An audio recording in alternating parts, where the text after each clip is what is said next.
All right. Welcome to the Legendary Upside YouTube channel. Sorry I'm a couple minutes late here.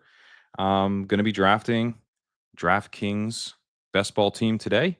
I'm going to hop in. Usually fill pretty quick. And yeah, going to be using the Sidekick. If you missed it earlier this week, jumped on with Shady Advice and Sacrilegious and talked through some of the upcoming updates that we have for the Sidekick. The big headline is that Shady sim the best ball season. So we have realistic fantasy outcomes for every week of the entire best ball season.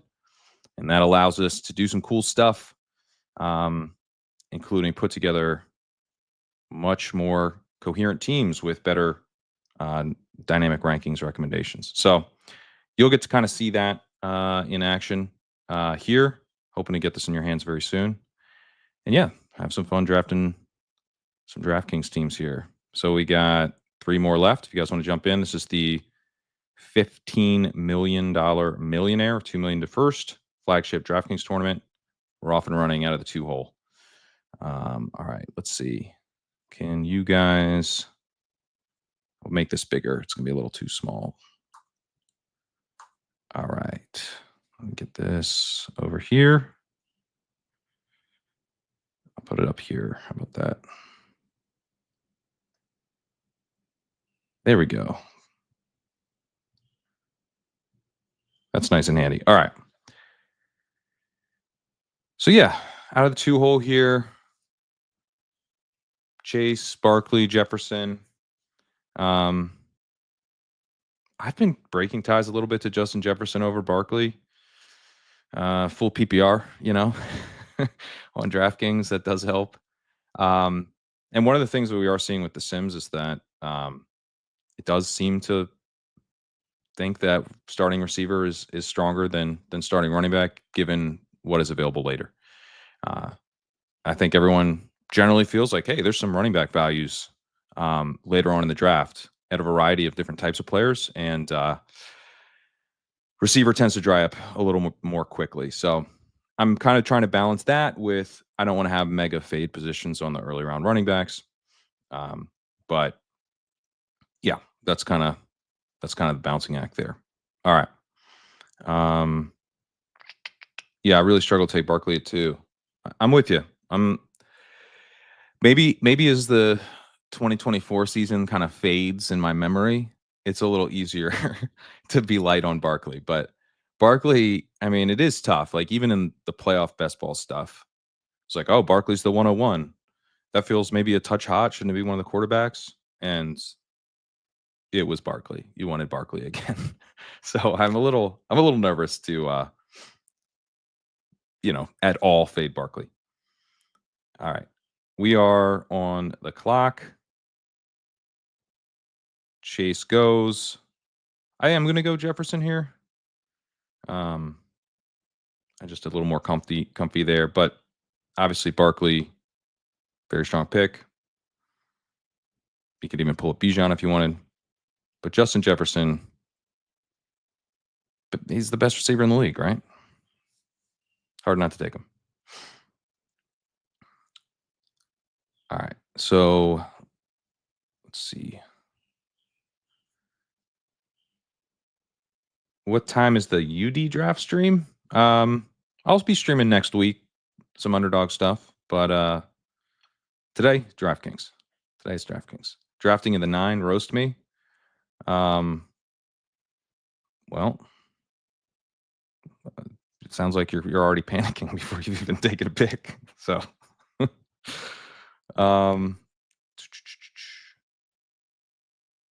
I feel like the Eagles are the only team that have no injuries at O-line for 5 years straight. I mean, they've built well through the trenches. Let's see. Love the Shady vid. Yeah, that was a very, very fun stream. It's always fun to pick Shady's brain about, kind of how all of this stuff comes together. And I am really excited for you guys to try out this new version of the Sidekick, hoping that will be soon. It's cool to see the recommendations kind of take more things into account, including like if you have a couple rookies all of a sudden, DeAndre Swift might start to pop up a little bit more, like the player archetype stuff kind of coming together uh, in a way. That was like one of the things that, with dynamic rankings, we're just saying, here's how much we like these guys. You can't account for the player archetype stuff in that manner, and now we can. So that's just a I'm just super excited about that. Pat, thoughts on CJ slash Nico? Great buy low spot for the Texans offense, specifically those two and Schultz late. I'm with you. Schultz makes me like slightly nervous with his raw participation stuff. Like I think it's not impossible that Cade Stover has like more of a role, but I also think he probably just keeps his role. So I do take Schultz late. I just like I'm not putting my head in the sand about the risk there, I guess.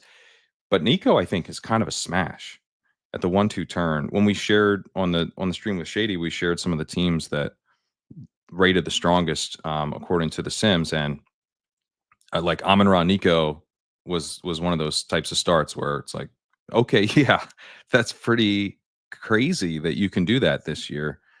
Uh, I think Nico's an awesome pick.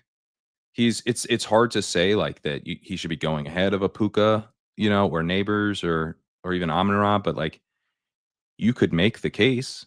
He's been hyper efficient. He was target dominant with Stephon Diggs and Tank Dell, and now it's two rookies. So like he could really, really dominate targets this year, and the offense could also be a bit more interesting. Better coordinator, potentially, hopefully. Um, I think Nico Collins is a great pick. Felt like every team was Chase Brown or Pickens. Yeah, so a lot of those teams were drafted earlier. So you got there were some ADP um, values driving that. All right. So Nico's my wide receiver 3 this year. Yep. Ever pull McBride up to the 1-2 turn? Sacrilegious told me he was considering doing that actually. I haven't done it. Kind of interesting though. All right. On the clock, Jonathan Taylor, Trey McBride. Well, speaking of Trey McBride, I think Trey McBride is kind of a smash, just especially in full PPR. So let's do that. And yeah, if you wanted to pull him up to the 1-2 turn, I don't see why you wouldn't do that. He doesn't really fall to like the end of the third. I haven't really seen him fall. DraftKings, you tend to get a little bit swingier in terms of where players go. So it wouldn't surprise me if he has fallen there, but it's not something you can count on. So pulling him up makes sense to me. All right, so Josh Jacobs sitting at the top here. T. Higgins, we have now with the Week 17 bring back. Jacobs a little past ADP. I really don't mind. I'll go ahead and do that. The T thing is also, you come out of the first 3 rounds with just one receiver. That's something I'm not always in love with, but one thing we're seeing is kind of like forcing receiver is probably not great. And that makes sense, right? If you're letting other drafters dictate picks that you think are worse than the pick you would like to make, that probably isn't the best path. At the same time, you don't want to fall behind at receiver in a big way, which again is kind of why I'm tending to break ties to the receivers in round 1, where there I'm not giving up anything. Like I got the best receiver in the league with my first round pick. So I didn't give up a thing. That's kind of how I'm trying to think through the receiver stuff a little bit more this year. It's like, am I sacrificing something to go receiver, or is it pretty even? And when it's even, I'm tending to break ties to the receiver.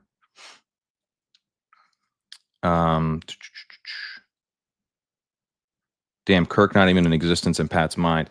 Yeah, I mean, Kirk, I expect to start the season as their slot, but I don't know that he ends the season as the slot. He could. He definitely could. I think he's pretty fragile, though. Thoughts on the Rodgers and Jones quarterback news? Yeah, I mean, we've been pretty high on the Colts receiving options this entire time, so I feel good about that. And that includes like Michael Pittman, who I'm not usually a big believer in, but I think he's like a very capable receiver. He's an outside receiver, so his like route participation doesn't really overlap with Downs, right? If anything, Downs is the guy you have to worry about in terms of routes because he's playing more out of the slot and 11 and stuff. Um, but I also think Downs is better, and so I love Downs. And then Tyler Warren, we moved up slightly on the news. Just feels like maybe there's a little bit more upside for him to hit the ground running if Richardson doesn't start the season. Um, but generally didn't change a ton. I mean, other than we lowered Richardson and raised Jones a bit. Um, but yeah, overall, my thinking on the Colts this whole time has been kind of like these receivers are too good to be going where they're going. And just because I don't know exactly which quarterback's playing which week doesn't mean there won't be good enough quarterback play over the course of the season to support them. On the Rodgers stuff, yeah, I mean, he becomes like much, much more draftable now. Where previously I was like, there's a chance he doesn't play this year. And it's like Aaron Rodgers, like, I need to be in a pretty dire situation to draft him. I have drafted Rodgers, but it was never something I was looking to do. Now he's like much, much more in the menu. Um, helps DK a little bit. It was tough because I feel like for the receivers, we were kind of assuming Rodgers was going to sign there, so it didn't really make too many changes. It's just that Rodgers himself, I was like, I'm like taking on the direct risk of like if Rodgers doesn't play, this is a literal zero. So that's the one where um, we saw the biggest change. All right, so we've got Tet McMillan. Honestly, love that he's back here. Let me see what this guy here is doing. So he needs a running back. Kind of an interesting build. I wonder if we could sneak Tet McMillan by him. I'm kind of tempted to go, but we'll get Hampton or Mixon. So I'm going to do Tet um, and hope I get one of these running backs coming back because I think he might go Burrow here. No, nah, he went Allen. Yeah, he could double tap running back, which would be a bummer because I want one of these running backs. Um, yeah, he goes Hampton. I mean, we do have Jacob, so it's not the end of the world. All right, we got Mixon. Obviously, I much prefer Hampton, but I like getting the receiver too there, prioritizing that. Um, yeah, I'll go ahead and take Mixon here. The other option would be Pickens. Um, hmm. Yeah, I'm gonna do Mixon. When we come back in the 6th at receiver, we're gonna be looking at like um, some of these guys are okay as wide receiver 3. And then running back. Running back's gonna be a little bit more wiped out unless we get like a Henderson fall. So the 2 running backs there is probably helpful to have, given the landscape at the 6-7. I wish he hadn't taken Allen and had gone like Smith, Burrow. Hurts was the other. The the sim version of the sidekick. If Hurts or Kittle is available, it's just windmilling. Those guys should not be ever in the 5th. I think on DraftKings, it's just. I mean, on Underdog, they really probably shouldn't be either. But um, yeah, this is both guys are really really good values. All right, let's see here. Got a bunch of questions. Let me get to some more. I've been really liking the 3 quarterback, 3 tight end builds and just building wide receiver running back early, apart from Bowers. And even with him, I'll take 3 tight ends. Yeah, so the double 3 onesie builds are kind of interesting. I've been kind of becoming more open to it as well. And one of the ways I'm kind of thinking about it is like, if you are really good, if your team's really good, then also being strong at quarterback and tight end is really helpful. Like there are diminishing returns if you're already crushing it at running back and receiver. Now, I do like to be deep. It's a long season. There's randomness, weekly and all that, but it's kind of about the pricing. If you can get like a big value on one of these tight ends or quarterbacks, and I think that often you can, then why not take advantage of it? So I've been building a little bit more like that too. Uh, yeah, Christian Kirk is Adam Thielen is a take that I think is probably pretty accurate. I'm not taking a ton of Kirk right now. Kirk's separation numbers have been really good. Separation, I think, is helpful. I'm curious what his open score is. I would.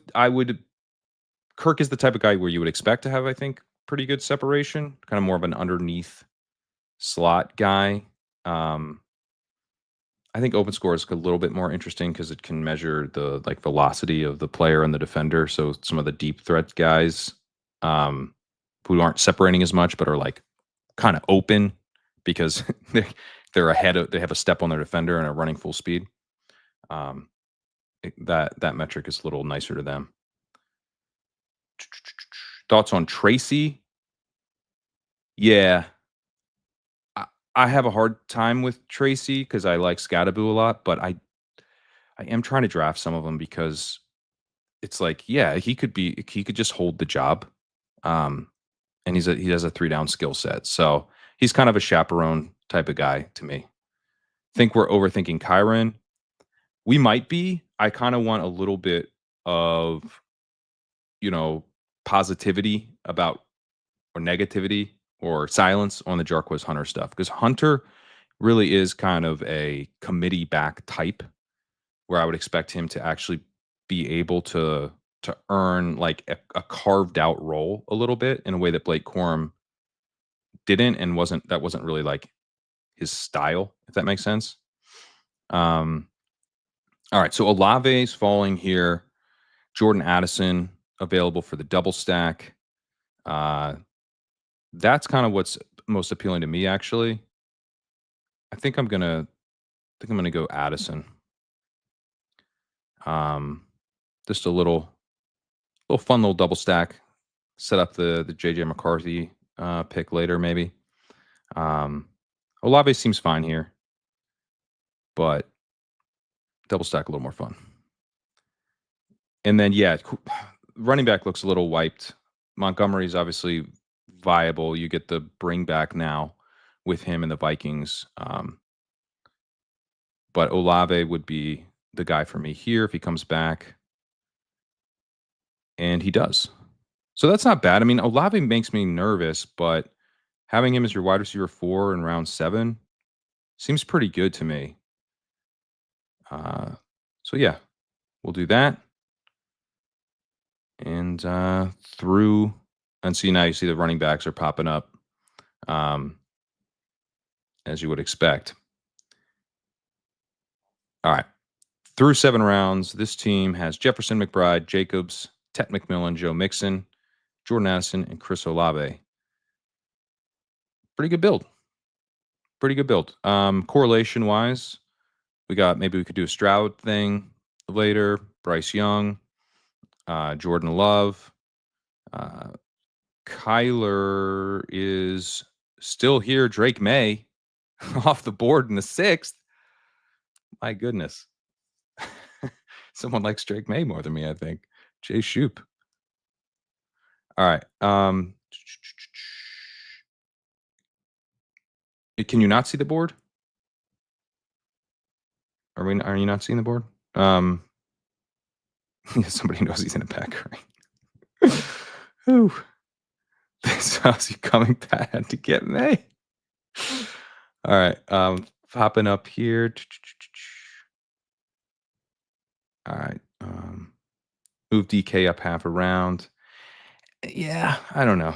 I'm not. Why is everyone in DraftKings so low on the rookie wide receivers, especially the first round guys? DraftKings tends to be a little bit of a different like type of drafter, or the mix of drafters is a little bit less like hardcore underdog slappy types. So I think if you go over like on FFPC or that type of site, you do tend to see the same phenomenon. You know, the they like the type of players that I tend to gravitate towards are a little less popular um, on FFPC and DraftKings. I think it makes Luther Burden in particular a really, really strong pick on DraftKings, though.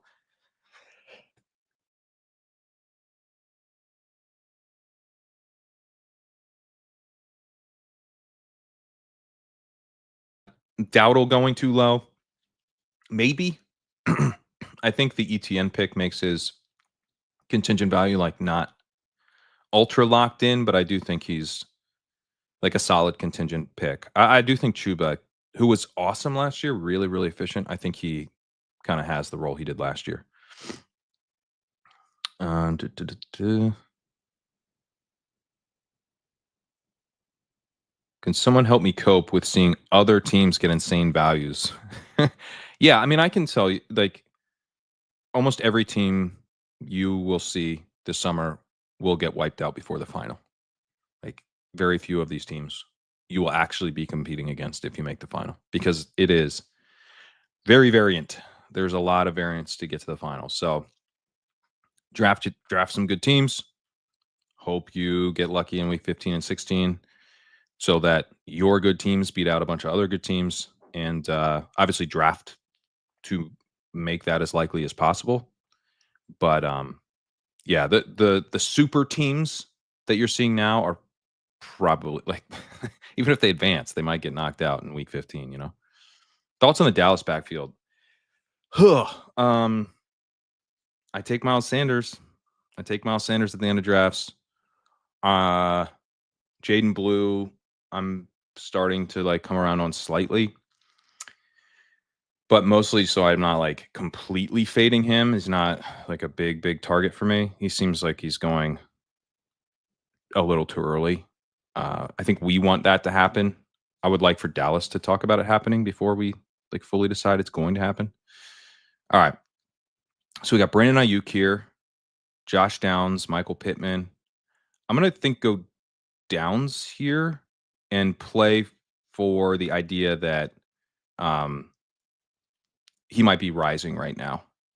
So break a tie to the riser in Josh Downs.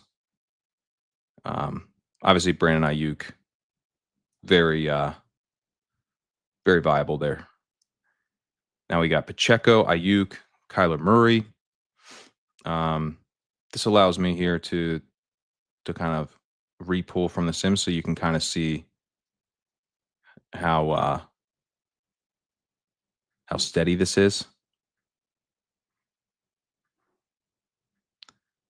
And Kyler goes to the top. So these picks are all, fairly close.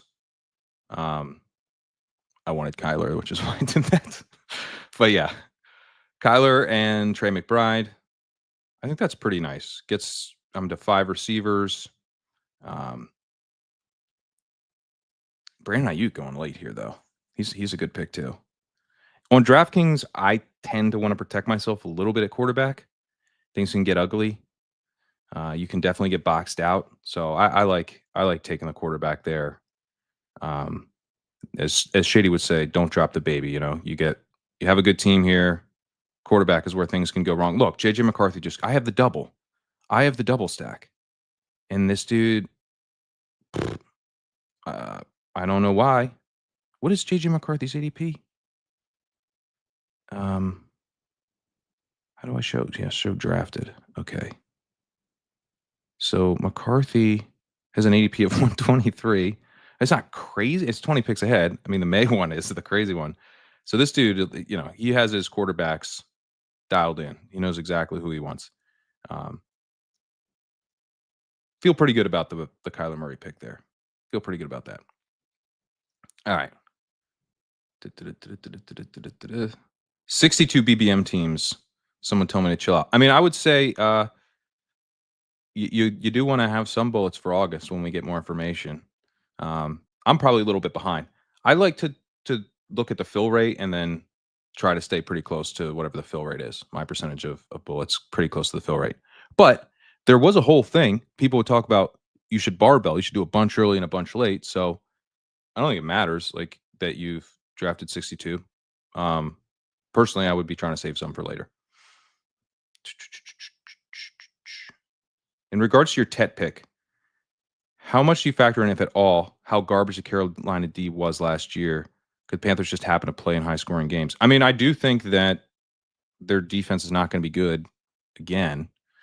So I like that. But I mean, my primary thinking is really about I think Tet's really good, and I think he'll be able to dominate targets there. So it's more of like a silver lining type of thing. It makes me feel more comfy with the click. I would say it's not really why I'm doing the click. I'm really fading Warren this year. I think his usage was bad last year. In draft capital, the Steelers put in the running back position opposed to other teams. Tells me Caleb Johnson is him. I mean, he's a third-round pick. Those guys bust all the time. I think both guys are pretty good. Pretty good picks at price. Warren is going to have the thing about Caleb Johnson is that even if he is him, he's a 2-down him. He's not a 3-down workhorse type, especially as a rookie and especially with how good Jalen Warren is in pass protection. So Warren's going to have a role. He might be someone you're very excited about to have, but I don't think he's just going to get dusted by the rookie. Favorite MLB stack tonight? Sorry, only football and hockey for me. Those are the only two things. Team 6 is living a lot for sure. Kelsey going before Hawkinson is mind-blowing to me. Yeah, that's surprising to me too. Let's see. Yeah, I mean, I get it. Jarquez Hunter, I think, is pretty interesting. So that's the thing I am worried about Kyron Williams for the Jarquez Hunter. All right, we are about to be up. Man. All right, what's this guy need? This guy needs a running back pretty bad. He's got Hampton and Warren. I'm going to go Tootin. Let me get the show drafted out of here. Yeah, I'm going to go Tootin. That's the running back I want the most, top in the sidekick, and I think he's likely to take at least one running back, if not two here. So Tootin for me. He goes Caleb. Okay. And wow, come on. I could have read that better, I suppose. All right, so I've got Jacobs, Mixon, and Tootin. And then Stroud goes with Mixon for me. I suppose I could have done Higgins and tried to do that with Stroud. But I can always go Noel later. And quarterbacks, I'm looking at probably a Bryce Young or something like that. But I think 3 quarterbacks, pretty viable. So let me make sure I didn't go on auto draft after a couple timeouts there. Okay, good. I could have also double tapped the running backs for Jacksonville. But again, my tiebreakers tend to be toward the quarterbacks here on DraftKings.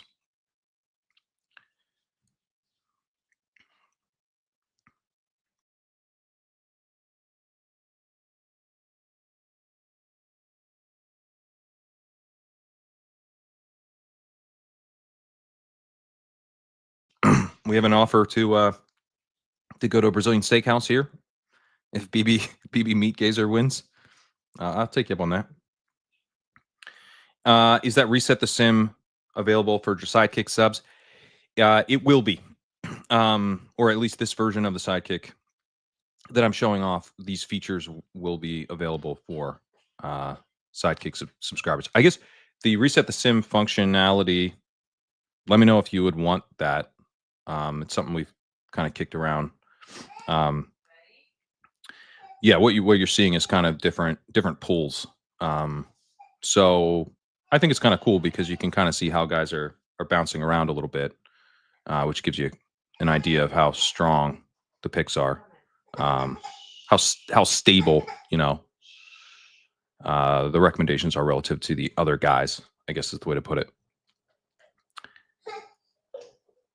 Highest amount of draft capital you'd allocate to teammates. Feel like anything more than Achan Hill is this year's gross. I've done Genty Bowers, so I mean that's pretty high. I don't know, how much higher you could do than that, but I think that's fine. Like those guys could kind of like be the offense in two guys.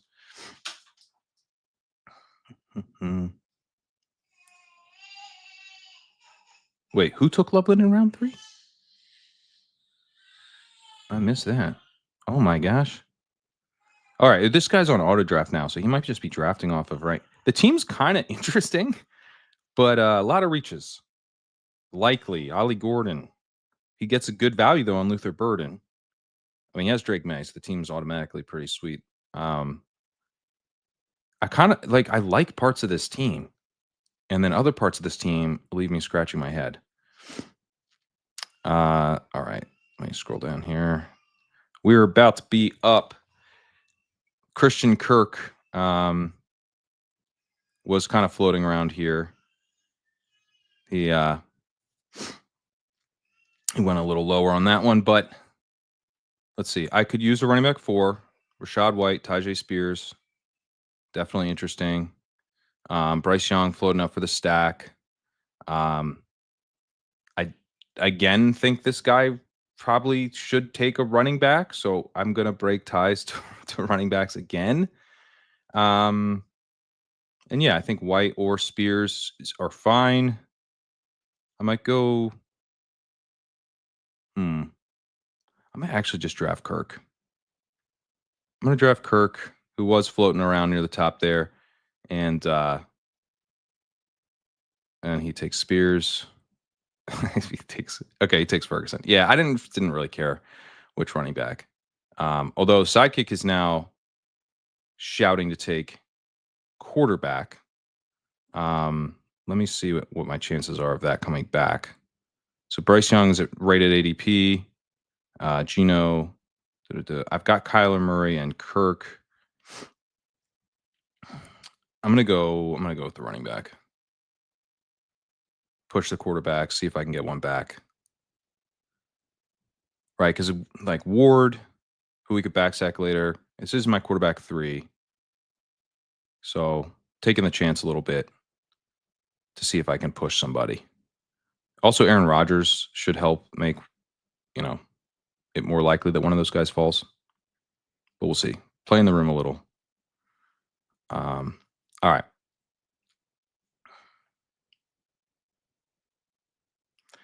ADP is not real on DraftKings, I think is pretty good.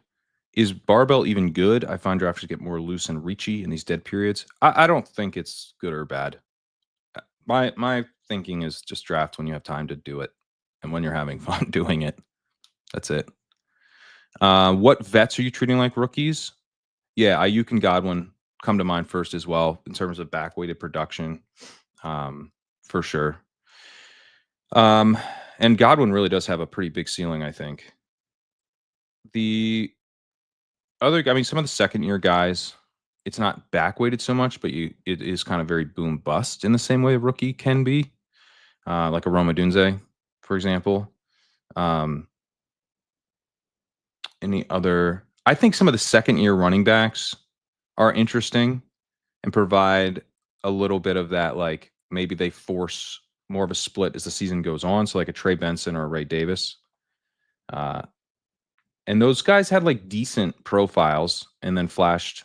Well, Ray Davis flashed a little bit. Benson didn't really do much, but Benson, had decent enough draft capital, pretty solid prospect. So he could definitely force a split later in the season. On the Scadaboo Tracy thing, I would say that like a Benson type of outcome for Scadaboo really wouldn't be that shocking. So that's what I'm trying to keep in mind with the Giants and draft both guys. It's an ambiguous backfield. Drafting both guys, I think, makes sense. Reset the sim until it tells me what I want. Yeah. Bully the sidekick. I love this. Um, yeah. Is what's team 6 doing? Let's check in on him. So he's got Kyle Williams, Hunter Henry stacked up with Drake May. This team is so interesting. It's like I kind of love it, and then also he took Colson Loveland in the 3rd round. You know, Isaiah Likely in the 8th. Like, no, that's not great. But there's other parts of the team that I'm quite fond of. It's I you know normally it's a little bit more all or nothing. So these quarterbacks have not. My quarterback gambit was a failure. Uh, that's unfortunate. Do have Tyler Algier here, which I'm a big fan of that, and then Roshan Johnson, another guy I like taking. So one of those guys is definitely pretty fun. Running back 5, got Josh Jacobs, Joe Mixon holding it down. Bashal Tutin, a little upside. Rashad White, who's legitimately like contingent value now, and then another contingent value play in Algier. I'm a big fan of that. These quarterbacks are popping up as yeah, okay, so now these quarterbacks are popping on the top.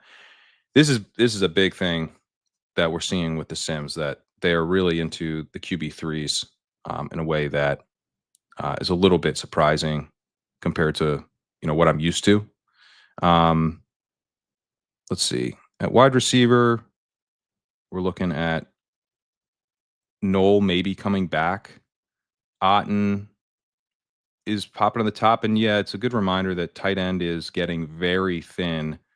I only have Trey McBride, so that's to me, one of the things I really do like about the Sidekick is like it helps you just keep in mind like what you're doing, and it's like, oh yeah, I only have one tight end. I drafted Trey McBride and think about tight end for a while, um, and tight end was about to be over. So I like that pick a lot. Protect me from myself a little bit there because I was thinking about the 3rd quarterback thing. I was thinking about the running backs. I was thinking about Jalen Knoll stacking up with CJ Stroud. Um, and it's not like Otten is so good, but he's a clear cut starter, and those are kind of almost over.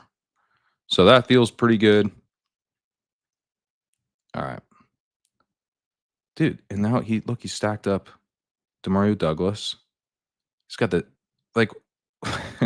This guy must be a huge Pats fan, right? By Pats, I either mean the New England Patriots or my rankings. Either way, he's he's got the Drake May Giga stack. All right. Is Rashad White a good pick or a fine pick? I think he might be a good pick. I want to say fine, right? Because that's cooler. I sound cooler if I'm like, oh, he's fine. But I think he might be a good pick. Because he's got receiving ability. I mean, who was it? Davis or Theo? Who's on Ship Chasing? Someone called him Jalen Warren, and I think it's pretty accurate.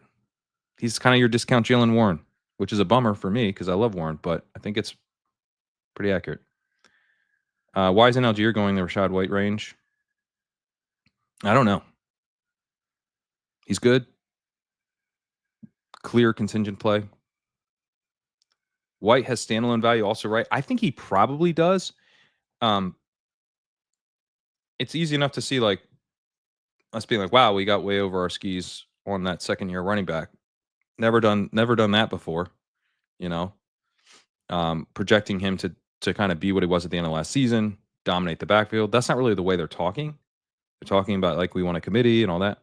Now, I tend to think that when push comes to shove, they're going to make it Bucky's backfield because he's way better than Rashad White.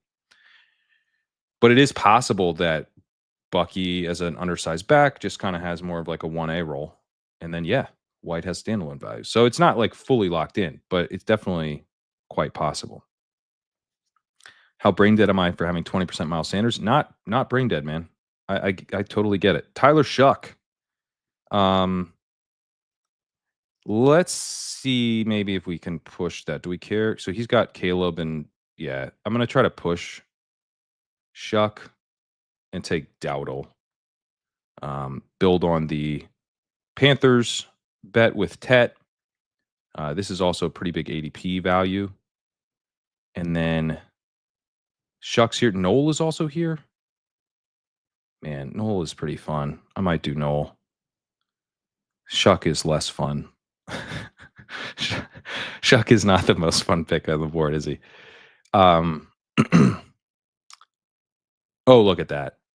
Look at that. New Sims. They agree with me. Jalen Noel. All right. Let's do Noel.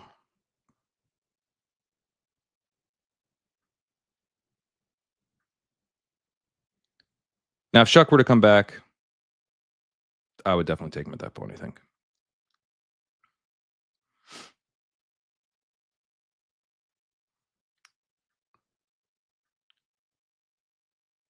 Or at least be open to it for sure.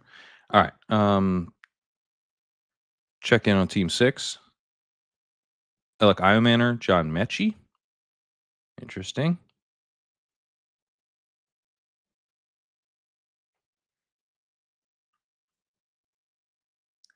Daniel Jones already go. Did he? Yeah, he went. Looks like out of the 3-hole right before I picked. How do the Sims handle Rashad White? Does it take projected workload as an input? So it doesn't have anything to do with last year's stuff. This is built on our rankings process. So it's what we're saying is going to happen. What we it's a range of outcomes that we have for every player. So that then generates realistic fantasy outcomes for all the players. And in some versions of the season, Bucky is going to get hurt, and Rashad White could crush then. So Rashad White has like a pretty high ceiling. He also has a reasonably high floor in the sense that we don't expect him to get like fully passed by Sean Tucker as the backup. It's not that high of a floor, but he's not like going to get cut or something, right? And he's unlikely to just be like a rotational, not even really holding down a backup job. Most of the time, he's not really going to add a ton of points, but he gets to a point, he gets to a price where you're like, yeah, some percentage of the time he kind of crushes. So then we're sampling from a bunch of seasons, and that's how it kind of helps drive the value. We're putting some more numbers to kind of you think through this stuff, like how valuable is the percent that Rashad White could actually crush. Is that more valuable than tacking on a receiver here? And basically, I think the answer a lot of times is yes. The White is a little bit more valuable than people are giving credit for. The bully the sidekick button is the best part. I do like it.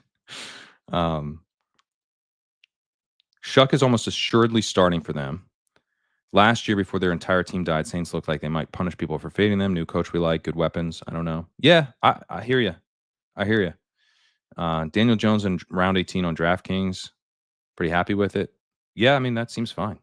That seems I mean, the thing with Jones that I do think is a little tough is that he's probably going to get benched, even if he starts the year. So that's a kind of a problem. But yeah, I mean, he's definitely draftable.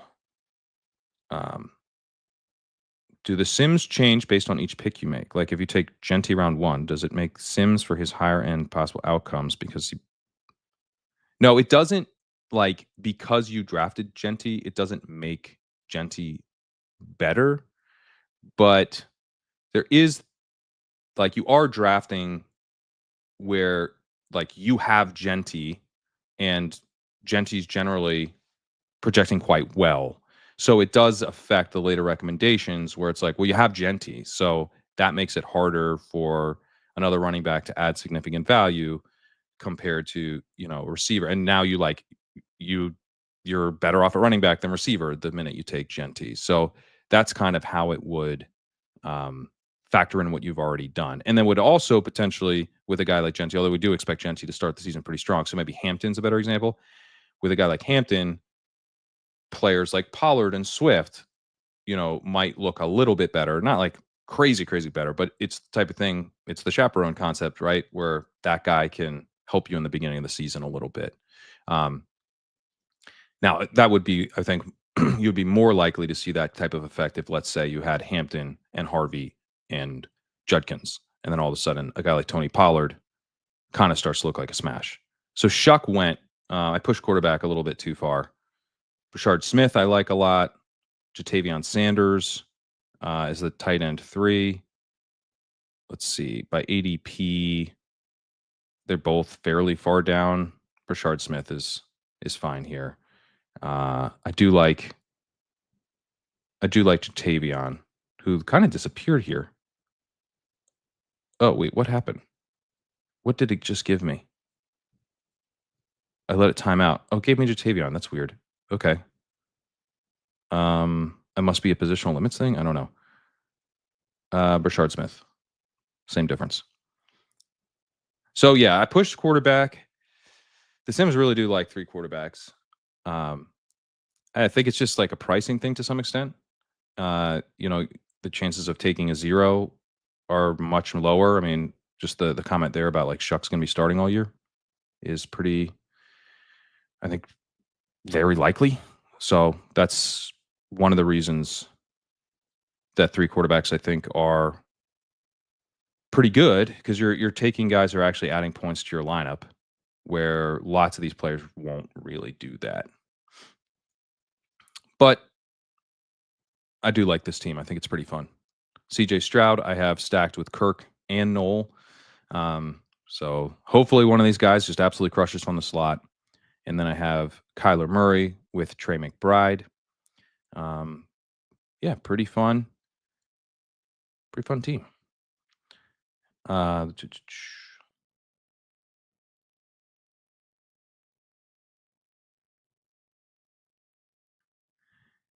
Use a sidekick with other contests besides BBM, or is that a future update? Yeah, so someone asked about weekly winners. Weekly winners, eliminator, all that type of stuff. That is going to allow us to this change is going to allow us to support those types of contests.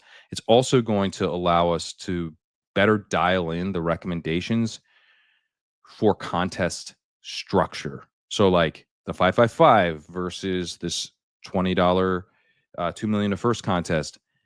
The final size is massively bigger here. It's harder to get to the finals in terms of advancing through week 15 and 16. So that changes things slightly.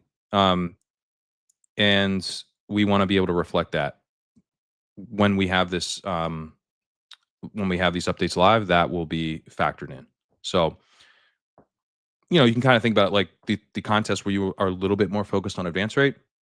The recommendations will be a little bit more focused on advance rate as well. Yeah, I think it's gonna be pretty cool. I'm really excited about it. When was the last time a suspect talent in round 2 was just gifted a starting job? I don't think Shuck was. I think Levis was a worse prospect than Shuck. In all honesty, uh, I think Shuck. I think Levis was a horrible prospect, like a horrible prospect. He's one of the worst prospects in my model of like every quarterback the last like 10 years. He has like a shitload of flaws and doesn't do that many things well. So that's it's generally a bad prospect. Not that Shuck's a good prospect at all. Shuck's like on the level of kind of like a EJ Manuel, like Josh Rosen, but like Geno Smith was kind of at the same level for me. Of course, Geno got benched and didn't do anything for like 10 years. So not a good outcome for us, for drafting him this year. Drew Lock was in the same range. Daniel Jones, Kenny Pickett, Paxton Lynch, Jordan Love, but he had to sit for a couple years. But, he's in the same range for me. And then Levis was another tier down. Levis I have is like anyone with top 50 draft capital. He's like the worst prospect I have in here. Yeah. Let me make sure I'm not on the clock. Okay. Yeah, Levis. I mean, Hackenberg's probably the worst. Yeah, so Hackenberg was he went 51st, and in my model is basically like, yeah, don't even draft him in Superflex. Like he's not worth a rookie pick. Maybe if he hits waivers. Okay, we're on the clock. So Zach Moss, Elijah Moore, Devin Neal. Things are pretty wiped out here. Let's do Devin Neal. Have a little fun. The Saints, doing that thing. So we'll do Devin Neal. So all right, so we ended up with 8 running backs, 7 receivers, 3 tight ends, 2 quarterbacks. 20 rounds, you get a little a little looser with the structure, but look, we started with 2 running backs early, and then had 5 receivers through 8 rounds. So those guys are, going to be pulling out of the weight for us.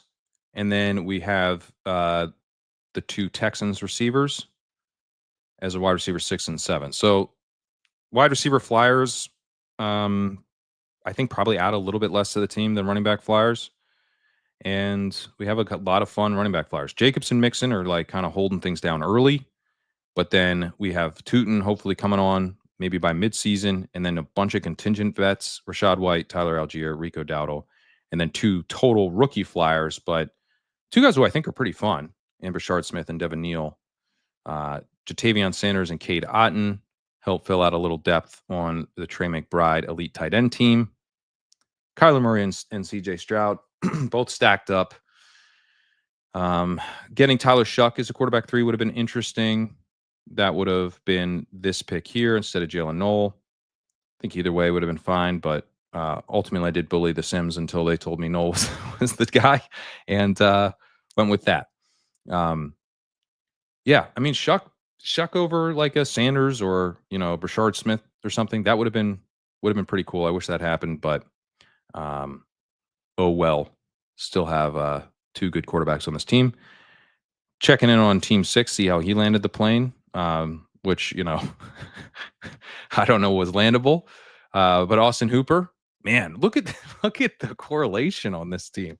He's got Austin Hooper, Demario Douglas, Kyle Williams, Hunter Henry, and Drake May. That part's pretty fun. All right. Let's see. Thoughts on my team I drafted out of the 4 spot? Yeah, let's look at your team. So you get Bijan, AJ Brown, T. Higgins, Jalen Hurts. That's pretty sick. Yeah, you're the reason that Hurts wasn't there for me. Then Chuba in the 5th, Jennings is your wide receiver 3, Montgomery in the 7th. Nice value there. Reed and Ayuk. Oh, you got the Ayuk value. Jordan Love with Reed. That's pretty cool. Jaden Higgins, Dallas Goedert, Kyle Pitts. Yeah, I mean, you're looking pretty strong here. Goddard, I love. You get him stacked up. You get Kyle Pitts with Bijan. Eckler and Bigsby. So that's your wide receiver or your running back 4 and 5. You get 2 guys kind of doing work early. Montgomery, probably more of a contingent bet this year than last year, but was doing some real damage last year as well. Bigsby, Shipley. Yeah, like I would say generally, like, these aren't, some of these dart throws aren't like my favorite, but I do like Shipley. I do like Wilson. It's more Bigsby. I don't know. Maybe I have a bias against Bigsby. Wicks, I kind of like on a Jordan Love team, and then Harold Fannon's my guy. So yeah, this team's pretty sweet.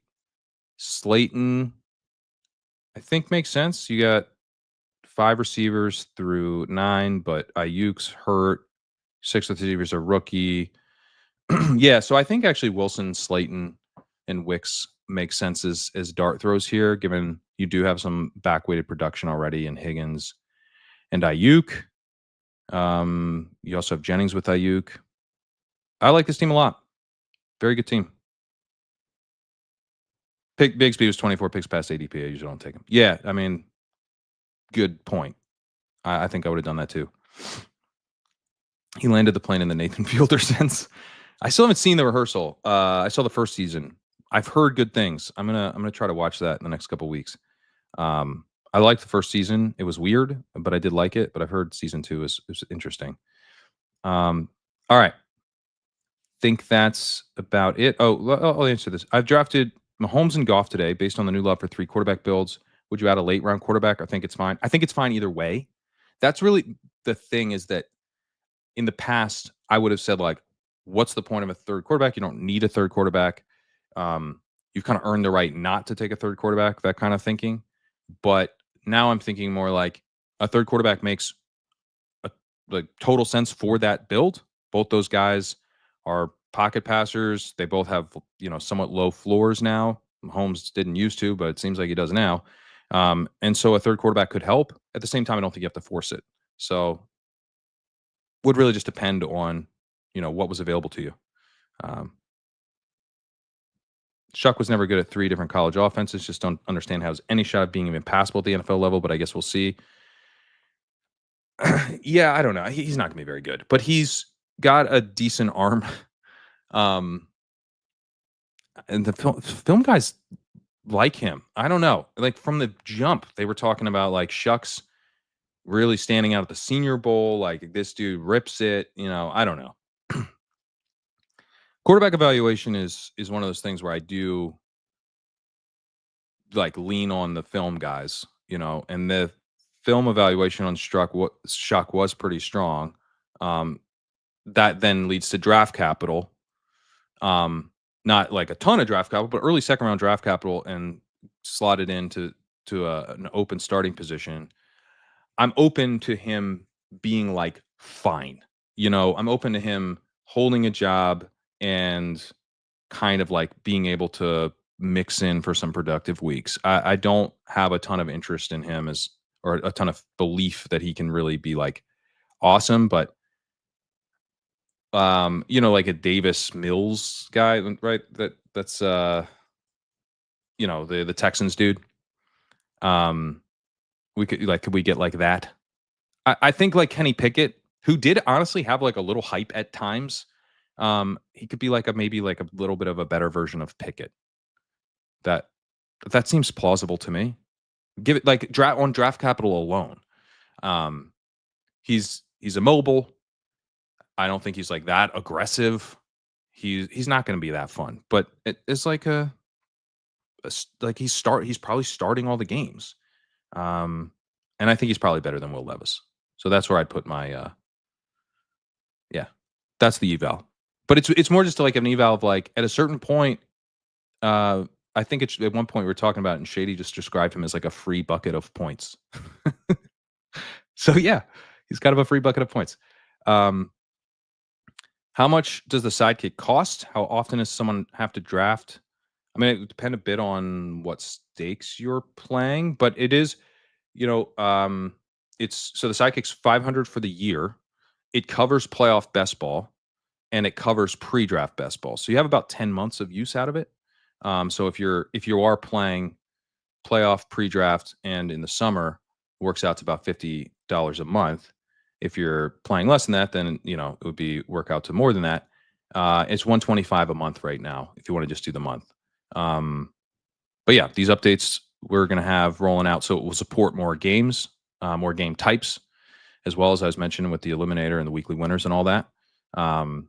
So that's another way we're trying to add value to the subscription. There are also some perks like we have some additional tools on the site you can use, like the Jacquard similarity tool to check out how diversified your portfolio is and that type of stuff. All right, we can get out of here.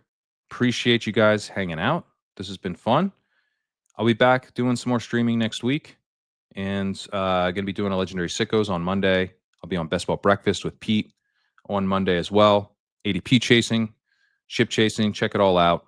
I'm also gonna be working on an article. Hopefully I'll have that out next week as well. See you guys later. Have a great weekend, and good luck in your drafts.